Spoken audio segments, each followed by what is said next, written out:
Audio Jungle.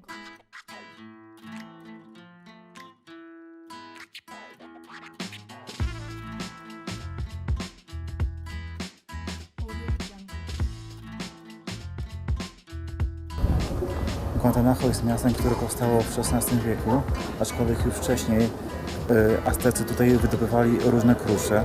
W ogóle bogactwo tego miasta pochodzi głównie z wydobycia złota i srebra, a głównie ze srebra. Był okres w historii, kiedy 2/3 światowej produkcji srebra pochodziło właśnie z tego regionu. W ogóle jest to bardzo piękne miasto z wąskimi uliczkami brukowanymi i kolorowymi pastelowymi domami, jak widać za mną. Obecnie to miasto pełni głównie rolę uniwersytecką, a także turystyczną. Jest miastem, gdzie walki o niepodległość Meksyku w 1810 roku.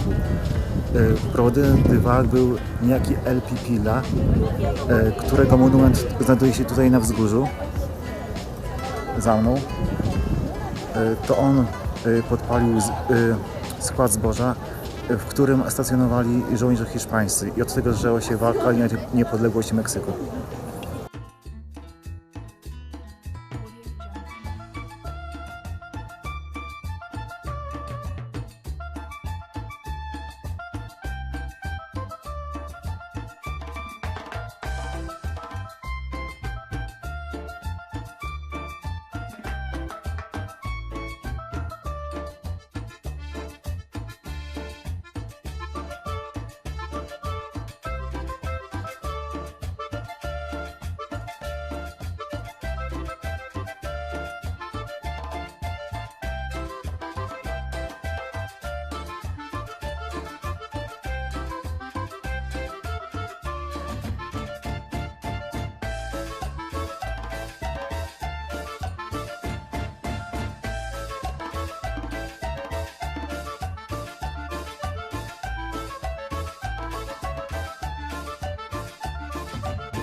W ogóle plac ten też był nazywany jako imienia Manuela Gonzaleza, który był gubernatorem stanu, a także prezydentem Meksyku.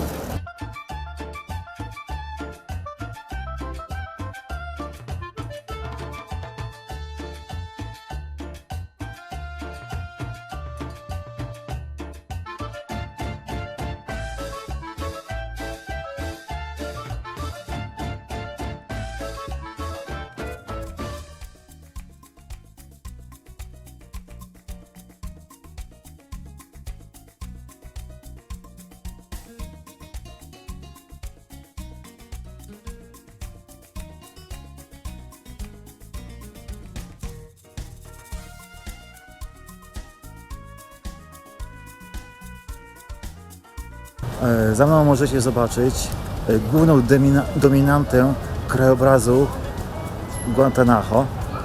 Jest to bazylika zbudowana w latach 1671-1696. Jest ona zbudowana w stylu tak zwanym baroku meksykańskim z elementami neoklasycystycznymi. W ogóle budowa tej bazyliki była finansowana przez górników. Wiadomo, to miasto było w tamtym czasie bardzo bogate i czerpało zyski z eksploatacji srebra.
Jestem w miejscu, który określany jest jako Zaułek Pocałunków.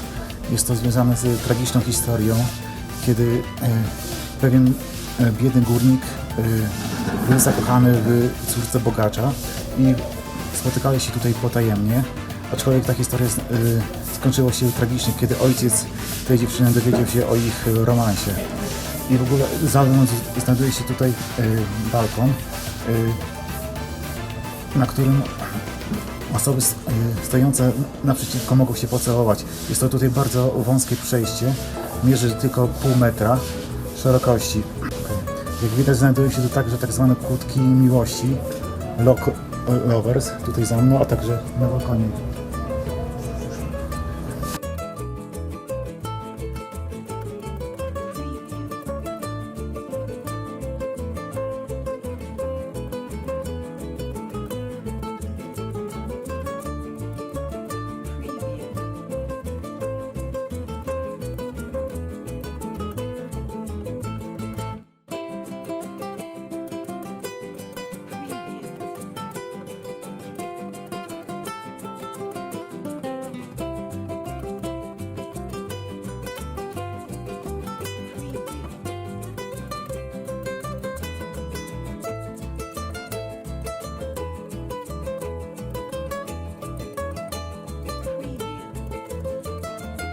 Można za mną zobaczyć. Jest to jeden z tuneli.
preview.